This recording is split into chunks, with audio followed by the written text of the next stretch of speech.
Well,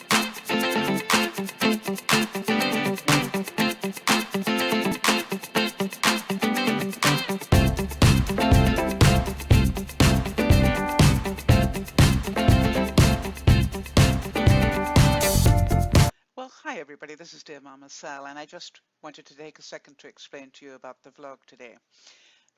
This vlog on dealing with loss, and particularly in terms of hope, is part of a series that I've put together. The DearMamaSal network lost one of their own last week, and we have been trying to help everybody cope with that and be able to deal with that in the best way they can. However, I just need to tell you that in terms of that, the lessons talked about in this vlog and the other in the series are lessons for everybody, whether it's for losing a pet, losing your job, losing anything. It's all the same pattern, and so it's important to understand them, not only just for yourself, but maybe for a friend.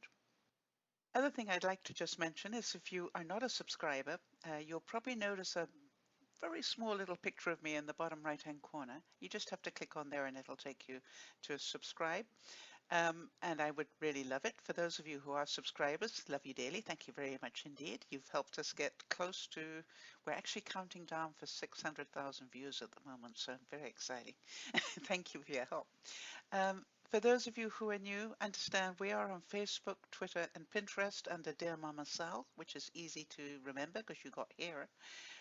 The only one that's slightly different is Instagram, and that is the real DearMamaSal. Literally, those three words all linked together. The real DearMamaSal. All right, everybody. So I hope you enjoy today's ride-along vlog on hope. Good morning, everybody. This is DearMamaSal on a very socked-in Wednesday morning. It's 7 degrees here in southern British Columbia, which I believe will make it about 44 in American. And it's raining, and I'm not wearing my raincoat because yet again I forgot to check. However, the reason it's not a major issue is that I only have a couple of steps between where I park my car and where I'm undercover, and that's why I never really panic too much about it. Today's subject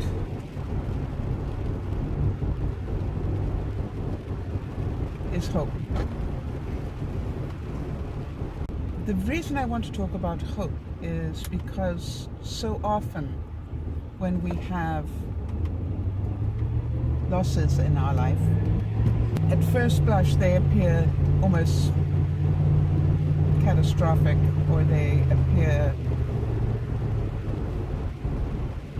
insurmountable, or one just doesn't know where to go next, and you end up at some level of despair.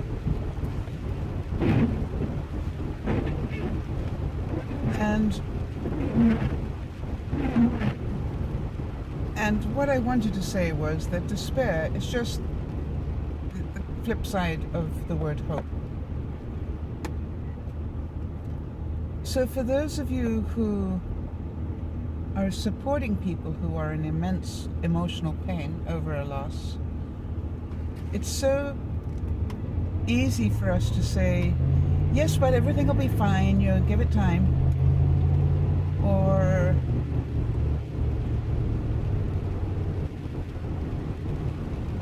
don't worry, you know, you'll get another one soon, whether, you know, whatever it is that you've lost.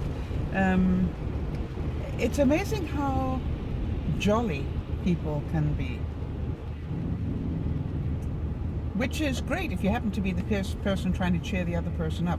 But I just want all of you who are listening to this or watching this, who have been through a loss in your life, one that's ripped out your heart, perhaps we can talk about what you wish people had said as opposed to what people said. Because the platitudes that people give during a loss amazes me. I know how you feel. Well, no, you don't. We absolutely have no idea how the other person feels. Give it time. It'll all be better soon.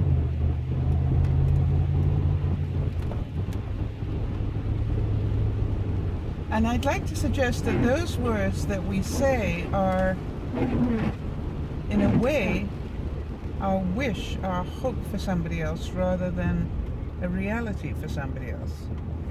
Because we don't really know. What I sincerely hope is for those people who are listening to this, I'm hoping that they will start some sort of dialogue in the comments below to talk about what you wish people had said to you as opposed to what they did. In other words, what made you feel better and what made you feel a whole lot worse? And maybe in having that discussion, we can all learn from this tragedy. Now, the reason I've left it this far into this week to talk about this is because everybody's emotions would be so raw at the very beginning. We're all in shock and denial, and then we get into anger issues. But I'm hoping by now that we can understand that we are going to need to go through a series of firsts. We're coming up to Easter. And so for those who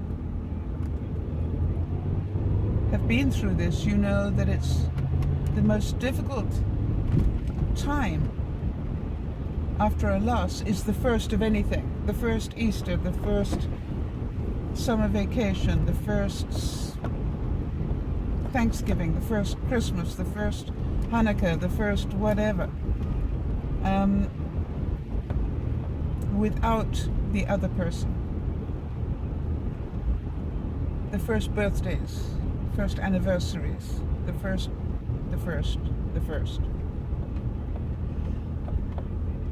But the hope that I would like to give, having been through a number of losses in my life of varying degrees, the hope I would like to give, and I would like to discuss from my side, is that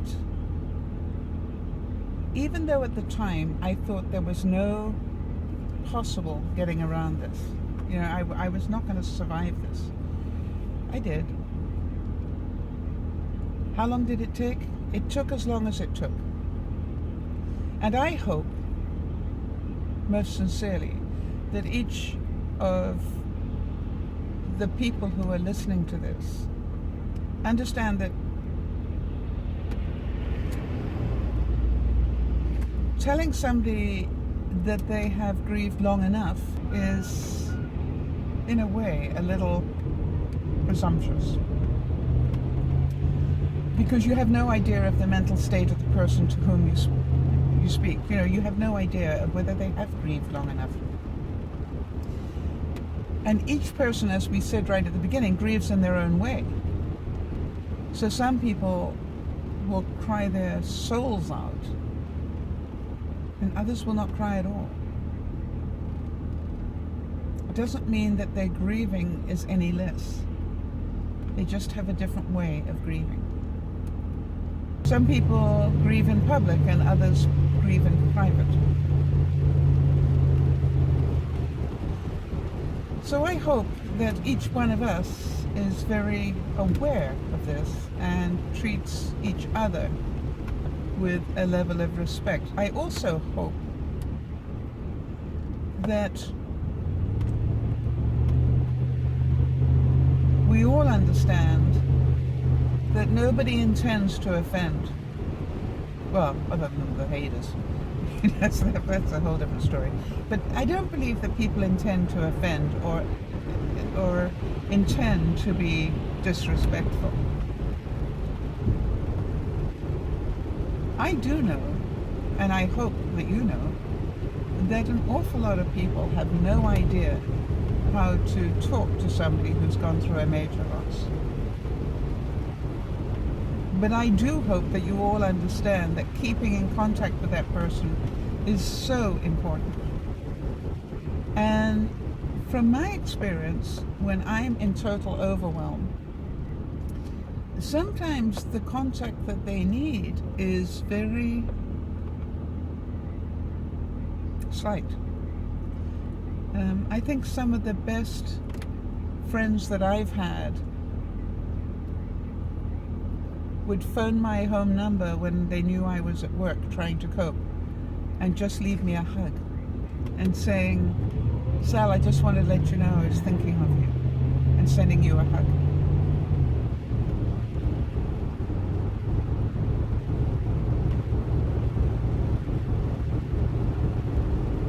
Or, Sal, I just wanted to tell you I love you and I'm thinking of you. A lot of people say, well, if there's anything I can do to help, let me know.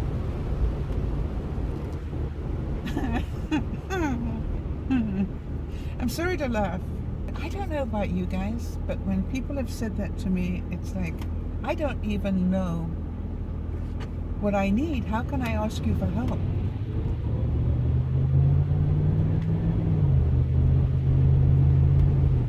I don't know what I need. I don't know how to breathe right now. I don't know how to stop the thoughts running around my head right now. I don't know how to get rid of this pain right now.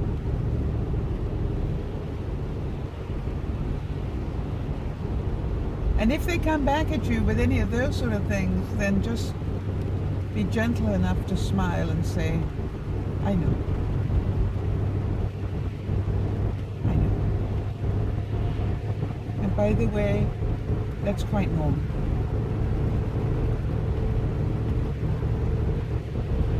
That's quite normal. It's called grieving. And all I want you to know is I'm here.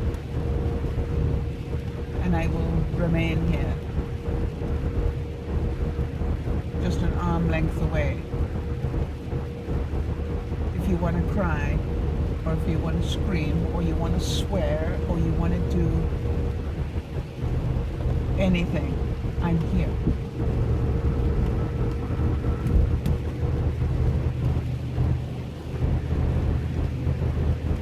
I think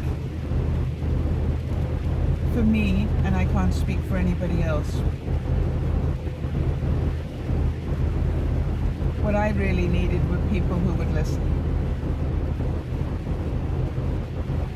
I don't know about the rest of you, but you need to verbalize the loss in whatever way you can. Because as you verbalize it, it's a little less in your mind.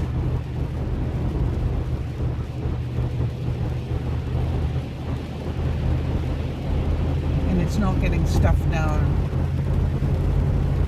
for later.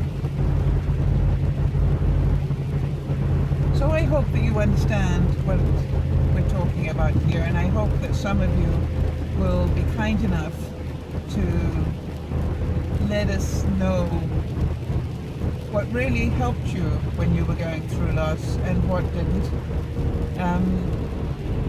Knowing that we will all make the mistakes, by the way.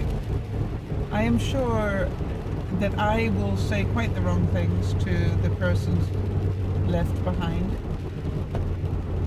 Not intentionally, but I am certain that just old patterns will come back, and I hope that I will remember to apologize and say, I am so sorry. I am so sorry. I did not mean to say that. So everybody, we've spent the last couple of days talking about loss, and I hope that in this you have picked up a few tips. Loss is not easy to deal with, and I hope you can understand that. I could hope that you never have to deal with it, but of course that would be totally unrealistic. As sure as there is life, we will have death. As sure as there is happiness, we will have sadness. And I hope that you all understand that you have the right to take your time to find your feet again and stick your heart back into your rib cage again and stick it up with super glue and start again. A different person, but again. I knew that I was healing when I could look back and ask myself, what did this person or animal or being, what did this person come to teach me?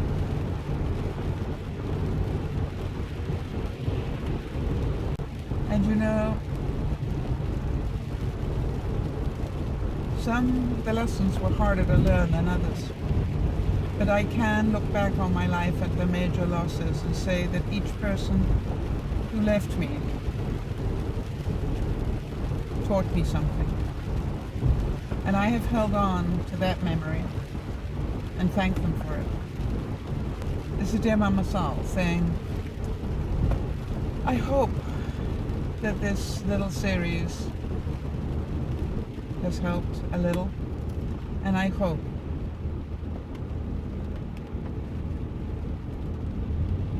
that my tribute to Ashley in the last couple of days has been understood. This is DearMamaSal saying bye-bye for now.